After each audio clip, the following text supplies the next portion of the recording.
No one bid for the rejected Omega at auction, until the Ruthless Alpha King claimed Omega. Hello everyone. Before we begin today's story, I have a small favor to ask. Please hit subscribe and turn on the notification bell so you never miss our channel's new videos.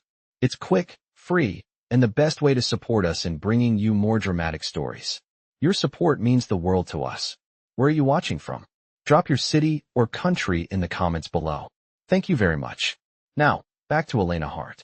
The auction hall smelled of cold stone and old ink, a place where names were written and erased with the same careless hand. And Elena Hart stood beneath the hanging lamps, feeling smaller than the numbers chalked on the board behind her. She had been here before in whispers and warnings, but never like this, never with her fate balanced on raised fingers that never came. The clerk cleared his throat and read her description with practiced indifference, his voice smooth, detached, efficient, as if he were listing a crate of surplus goods rather than a person who could hear every word. Rejected Omega. No pact ties. No claims. Elena kept her eyes forward, not because she was brave, but because she had learned that looking down invited laughter and looking up invited judgment, and today she had no strength left for either. The benches creaked as potential buyers shifted, murmuring to one another, weighing risks that had nothing to do with her heart and everything to do with status and convenience. A price was called, then lowered again, each reduction landing like a quiet verdict that said she was worth less than the last breath she took. She felt the air change when the room realized what was happening, the moment curiosity turned into discomfort, when people understood that no one intended to raise a hand. Someone coughed. Someone else laughed too loudly, the sound sharp and embarrassed. Elena thought of the miles she had walked to get here, the promises she had been told about second chances, and how none of them had included this silence, this long stretch of nothing where hope should have been. She did not cry. Tears would have meant she still expected mercy. Instead, she focused on the rhythm of her breathing and the way the lamps hummed overhead, grounding herself in the ordinary details that proved she was still present, still human, even as the clerk hesitated, unsure how to proceed when an item remained unwanted. The gavel hovered, uncertain, and the auctioneer's eyes flicked toward the doors as if searching for permission to end it. Elena felt a strange calm settle in her chest. Not peace, but acceptance, the kind that comes when you realize the world has already decided and there is nothing left to negotiate. She prepared herself for the dismissal, for being escorted away as an inconvenience that had taken too much time, and in that fragile stillness, the doors at the far end of the hall opened, not loudly, not dramatically, but with a finality that pulled every gaze in the room away from her and toward what was about to change everything. The pause stretched longer than anyone expected, long enough for the room to become aware of itself, of the way silence could weigh more than noise, and Elena felt it pressing against her shoulders like an unseen hand. The auctioneer cleared his throat again, glancing at the chalkboard as if the numbers might rearrange themselves out of pity, then tried once more, lowering the starting price to something that barely covered the ink used to record it. A few heads turned, a few brows lifted, but no hands rose. People leaned back on the benches, folding their arms, already done with the decision, already certain that whatever she represented was not worth even the smallest risk. Elena noticed how quickly eyes slid past her, how easily she became background, a shape standing where something else should have been. Someone near the back whispered that an Omega without ties was trouble, that taking her would invite questions no one wanted to answer, and the words traveled through the hall with the quiet efficiency of a rumor that had been told many times before. The auctioneer hesitated, tapping the gavel against the block in a nervous rhythm, his practiced confidence slipping as he realized the crowd had made up its mind without him. Elena focused on the worn edge of the platform beneath her shoes, tracing the grooves with her gaze, grounding herself in details that did not judge, details that simply existed. She remembered being told once that every Omega had a place, that the world always made room for those who waited long enough, and she wondered how long waiting was supposed to last when the room in front of her felt so final. The lamps overhead flickered slightly, and for a brief moment she imagined they dimmed out of sympathy, but they steadied again, indifferent, illuminating everything exactly as it was. The auctioneer tried a final time, his voice softer now. almost apologetic, offering terms instead of promises, as if flexibility might inspire compassion, but the response was the same, a quiet, collective refusal that needed no words. Elena felt something loosen inside her, not breaking, but releasing, as if a door she had been holding shut finally swung open to reveal an empty space she no longer had to protect. She straightened her shoulders, not to appear proud, but because standing tall was the only way she knew to hold herself together when the ground felt uncertain. The clerk stepped back, murmuring to the auctioneer about procedures, about what came next when no one claimed an item, and Elena caught fragments of the conversation that sounded like erasure. She did not flinch.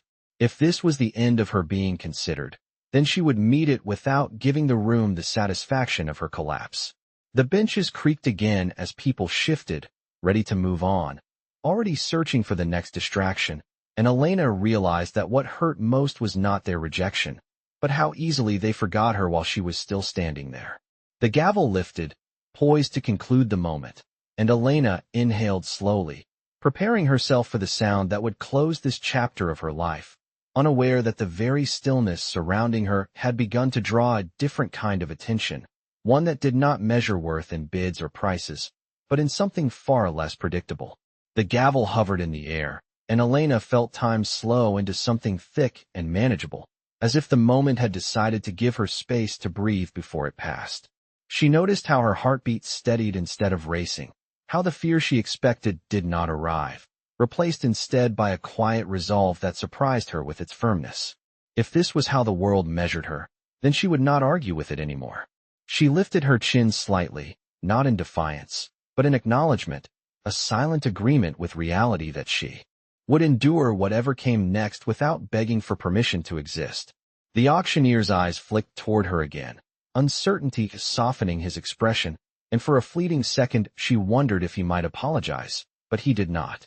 He was already thinking about procedures and paperwork, about moving the day forward. Around her, the crowd had begun to disengage, attention drifting to murmured conversations and the scrape of boots against stone, their interest fading now that there was nothing left to gain. Elena realized that invisibility could arrive not with a dramatic dismissal, but with a simple loss of focus, a collective decision that you were no longer worth watching. She thought of the packs she had passed through, the temporary shelters, the promises that had sounded kind until tested by inconvenience, and she felt a small, distant grief for the version of herself who had believed those words without question. The lamps overhead cast steady light across the hall, and she imagined stepping down from the platform, walking away with nothing claimed and nothing owed, a future undefined but at least no longer suspended. The clerk murmured something about closing the listing, and the gavel dipped lower, close enough that Elena could almost hear the sound it would make when it struck. She drew a slow breath, grounding herself in the present, in the solid feel of the floor beneath her shoes and the calm spreading through her chest. This, she decided, would not be the moment that broke her. If she had to leave nameless and unchosen, she would leave whole. The room shifted again, a subtle change in pressure that did not come from sound but from instinct, and Elena sensed it before she understood it, the way animals sense weather turning. Conversations faltered, chairs stilled, and a hush crept back across the benches, not imposed, but instinctive. The auctioneer paused, the gavel freezing midair, his gaze drawn toward the far end of the hall with something like apprehension. Elena did not turn right away. She had learned that anticipation often hurt more than reality, and she was tired of bracing for disappointment. Instead, she waited, letting the silence settle, letting whatever was about to happen arrive on its own terms. When she finally shifted her attention, it was not toward the doors or the crowd, but inward, to a quiet certainty forming beneath the surface of her thoughts, a sense that her story had not ended simply because others had decided it should. The hall felt different now, charged with an attention that was focused and deliberate, and Elena stood at the center of it, still unclaimed, still waiting, unaware that the choice she thought had been denied was about to be redefined by a presence that did not measure worth the way this room always had. The doors at the far end of the hall did not slam or announce themselves, yet the shift they brought was unmistakable, like a sudden drop in temperature that everyone felt at once. The murmur that had begun to return faltered, then vanished, replaced by a stillness so complete that Elena could hear her own breath. The auctioneer lowered the gavel without striking it, his posture straightening as if guided by instinct rather than instruction. Heads turned in unison, conversations dissolved mid-thought, and the benches ceased their restless creaking. Elena sensed the change before she fully understood it, a focused attention that gathered and narrowed, no longer scattered, no longer dismissive. She followed the collective gaze toward the doors and saw a figure framed by the light behind him, standing with a calm that did not seek approval. He did not hurry. He did not scan the room.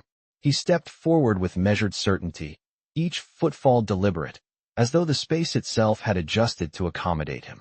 Elena felt the air shift again, not heavy, but charged, and something within her responded, a quiet awareness she had never felt in this place before.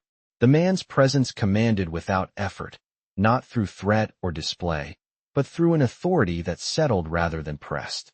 Whispers tried to form and failed, dissolving before sound could carry them. Someone near the front rose halfway from their seat, then sat back down, suddenly unsure. Elena noticed the details without trying.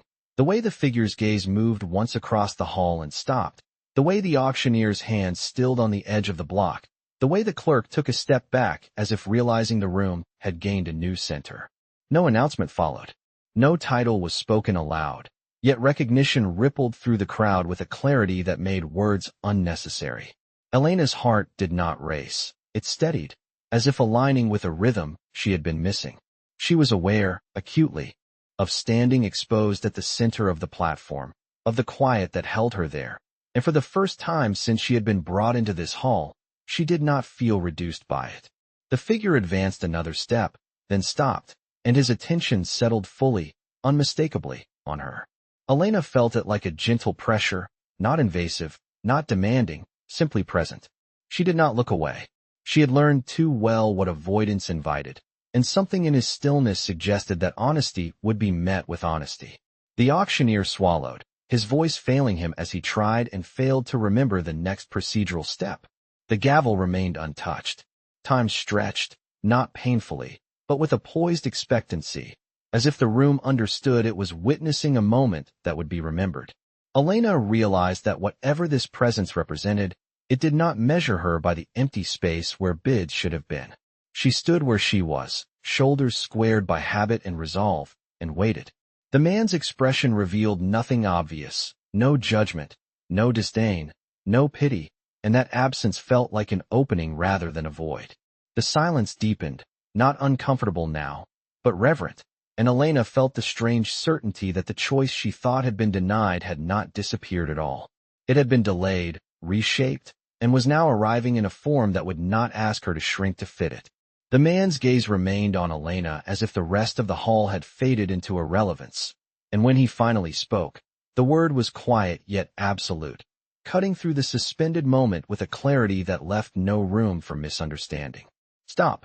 It was not shouted, not emphasized, not accompanied by gesture, yet it landed with the weight of a command the room recognized instinctively.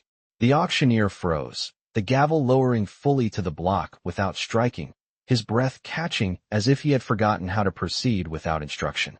Elena felt the words settle around her like a boundary drawn in air, not trapping her, but shielding her from what had been poised to erase her minutes earlier.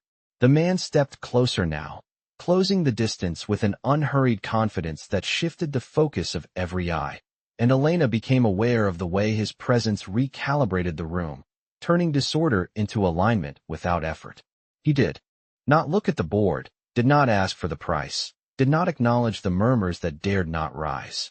His attention returned to Elena, steady and assessing, not as an item left behind, but as someone newly recognized. The auctioneer swallowed and stammered an apology that was more reflex than intent, explaining procedures, rules, the way things were usually done, but the man raised a hand, and the words fell away unfinished. There was no anger in the gesture, only finality. Elena felt a strange warmth behind her ribs, not hope exactly, but relief at being addressed by someone who did not require her to justify her existence. The crowd watched, tense and uncertain, as the man spoke again, his voice even, measured, and impossibly calm. This auction is concluded. The simplicity of the statement carried more authority than any raised voice could have, and Elena saw how quickly acceptance followed, how heads dipped and shoulders eased as if the room had been waiting for someone to decide what was already obvious. The auctioneer nodded, relief flickering across his features, and stepped back, ceding space without protest. Elena realized she was trembling, not from fear, but from the sudden shift from dismissal to attention, and she steadied herself, meeting the man's gaze without flinching. He studied her openly now, not intrusively, but with an intent that felt purposeful rather than possessive, and she sensed that he was taking in more than appearances, measuring resilience where others had only seen absence. A murmur tried to rise again, curiosity mixing with disbelief, and the man turned his head slightly, his eyes sweeping the hall once more. The sound died instantly, as if the room had learned the cost of speaking out of turn. Elena noticed the way the benches remained still, the way no one dared to interject, and she understood then that this was not merely a powerful figure passing through. This was someone accustomed to being obeyed without explanation. The man's attention returned to her, and his expression softened by a fraction, not into kindness, but into something like consideration. "You will not be dismissed today," he said, the words directed at her and her alone, and Elena felt the statement anchor her in place, granting her a certainty she had not known she needed. She did not respond immediately, not out of confusion, but because the weight of being seen had rendered her momentarily speechless. Around them, the hall waited, suspended between what had been and what was about to become, and Elena sensed that the silence now belonged to her, shaped by a choice that had finally shifted in her favor. Elena felt the room hold its breath as the man stepped fully into her space, not close enough to overwhelm, but near enough that his presence became undeniable, and she understood then that distance had been a choice he was finished making. He turned slightly, positioning himself so the hall could see them both without forcing her into display, a subtle consideration that steadied her nerves. When he spoke again, his voice carried easily, not raised, yet reaching every corner as if the walls themselves listened. "There will be no bids," he said, and the statement was not a correction but a conclusion. A ripple of reaction passed through the benches, restrained and uncertain, and Elena sensed how quickly the rules everyone relied on had been suspended. The man's gaze swept the crowd once more, calm and level, and when he continued, it was with the precision of someone accustomed to final authority. "She is not for sale." The words landed cleanly, without embellishment, and Elena felt their meaning settle through her chest, a warmth spreading where cold resignation had lived moments before. The auctioneer nodded reflexively, murmuring assent, and the clerk erased the remaining numbers with a quick, nervous motion, chalk dust drifting down like something released. Elena's pulse thudded once, hard, and then steadied as the man turned back to her, his attention narrowing again. He spoke her name then, Elena Hart, pronouncing it carefully, and hearing it acknowledged in this space sent a quiet shock through her, as if the room had finally learned who she was. "I am Dominic Blackwood," he continued, offering the information not as an introduction that required acceptance, but as a fact. Recognition flickered across faces in the crowd, restrained gasps swallowed quickly, and Elena understood the weight of the name by the way everyone else seemed to shrink back from it.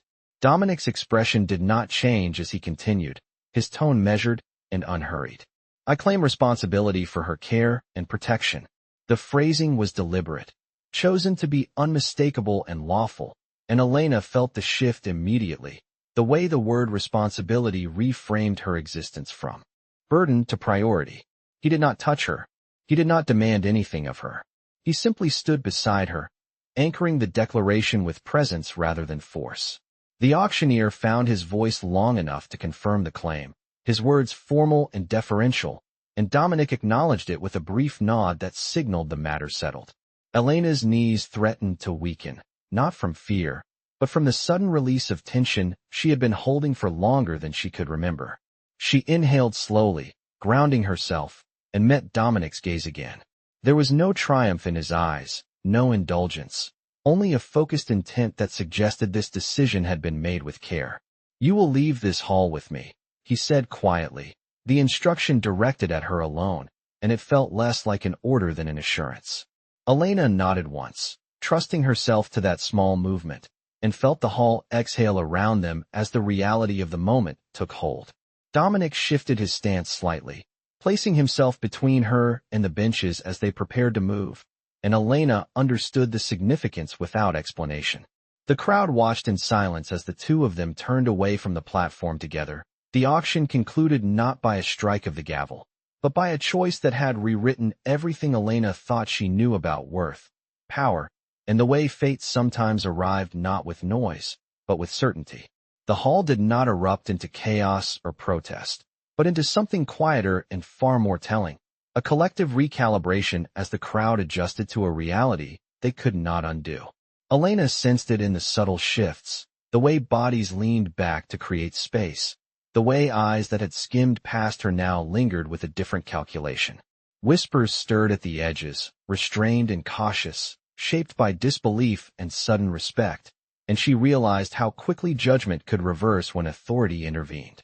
The auctioneer busied himself with unnecessary motions, straightening papers that no longer mattered, his earlier confidence replaced by careful deference, while the clerk avoided Elena's gaze entirely, as if ashamed of how easily her name had been erased moments ago.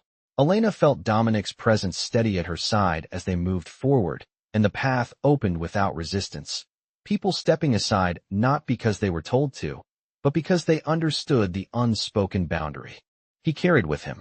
Faces she remembered from earlier, the ones that had turned away when the price dropped, now held guarded expressions, curiosity layered over regret, and Elena recognized the discomfort of those who realized too late that their silence had been a choice. Someone murmured an apology that never fully formed, swallowed by the awareness that words would not restore what had been withheld. The benches remained still as statues, no one daring to rise or challenge the outcome, and Elena felt the strange weight of being watched with intent rather than dismissal. Dominic did not acknowledge the attention. He did not slow to allow the moment to swell. He guided the direction with a calm certainty that made the crowd's reaction feel secondary, and Elena understood that this was not about spectacle, but resolution. As they neared the aisle, a pair of attendants straightened instinctively, hands clasped, expressions respectful, and Elena noted the difference in how she was regarded simply by proximity. It unsettled her, not because she doubted the protection offered, but because it revealed how conditional respect had been all along. Dominic paused briefly, just long enough for the room to settle completely, and Elena felt his awareness extend outward, not in threat, but in expectation. The whispers died. The air softened. He spoke once more, not to her, but to the space itself, his voice level and composed. This matter is concluded. The simplicity of the statement closed the chapter more effectively than any gavel strike could have, and Elena felt a subtle release ripple through the hall. People nodded, some in acceptance, some in relief, as if grateful to be freed from the discomfort of witnessing their own indifference. As they resumed walking, Elena caught sight of a woman near the back who had met her eyes earlier with pity, now watching with something like wonder, and Elena held her gaze for a brief moment, not to accuse, but to acknowledge the shift. The exit doors loomed ahead, lights spilling through the seams, and Elena realized that the hall behind her already felt distant, a place that had tried and failed to define her. Dominic adjusted his pace to match hers, an unspoken courtesy that grounded her steps, and she felt the crowd recede into background noise that no longer dictated her worth. When the doors opened, the sound carried outward, crisp and clear, and Elena crossed the threshold aware that what had changed was not only her circumstances, but the way the world would now be forced to see her, not as a measure of absence, but as a presence that could not be overlooked. Outside the hall, the air felt cleaner, cooler, as if the world itself had shifted to make room for what had just happened, and Elena drew in a careful breath, surprised by how steady it felt. The noise of the auction faded behind the heavy doors, replaced by distant street sounds and the soft echo of footsteps on stone. Dominic slowed once they were clear of the entrance, giving her space without stepping away, and she realized he was allowing the moment to settle rather than rushing her into another decision. For a heartbeat, neither of them spoke. The quiet was different here, not weighted with judgment, but open, and Elena became aware of how much she had been bracing herself for disappointment without realizing it. Dominic removed his coat with a smooth, unhurried motion and held it out, not imposing, simply offering. The gesture caught her off guard, not because of the fabric or the warmth, but because it was the first time that day someone had anticipated her comfort without being asked. She hesitated only a second before accepting it, the weight settling around her shoulders like reassurance rather than obligation. "Thank you," she said, her voice low but clear, and the sincerity in his nod told her the exchange mattered. Dominic studied her for a moment, not scrutinizing, but attentive, as if confirming something he had already decided. "You handled yourself well in there," he said, not as praise meant to flatter, but as an observation grounded in respect, and Elena felt the words anchor her in a way she had not expected. She had not thought of endurance as something worth acknowledging, yet hearing it recognized steadied her spine. "I did not know what else to do," she admitted honestly, and he accepted the answer without judgment.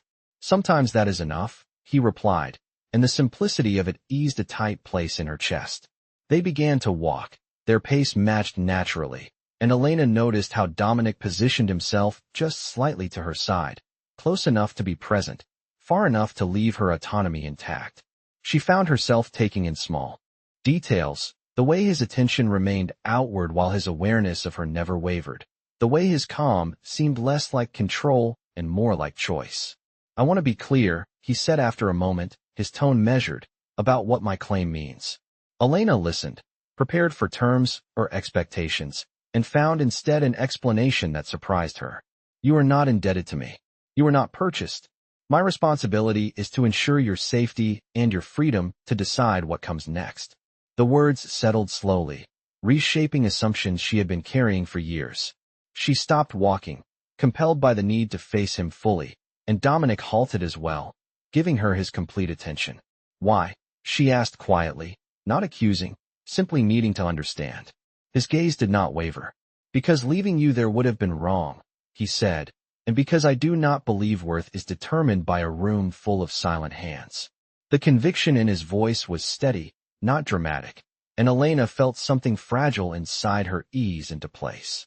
She nodded, accepting the answer for what it was, and when they resumed walking, she felt lighter, as if the weight she had carried into the hall had been set down without her noticing. The street opened ahead, possibilities unfolding with each step, and Elena realized that for the first time in a long while, she was moving forward not because she had nowhere else to go, but because she had been given the space to choose. The street opened into a quieter stretch where the city thinned and the sky felt closer, and Elena noticed how her steps had changed, no longer tentative, but measured, as if her body had accepted the new rhythm before her mind fully caught up.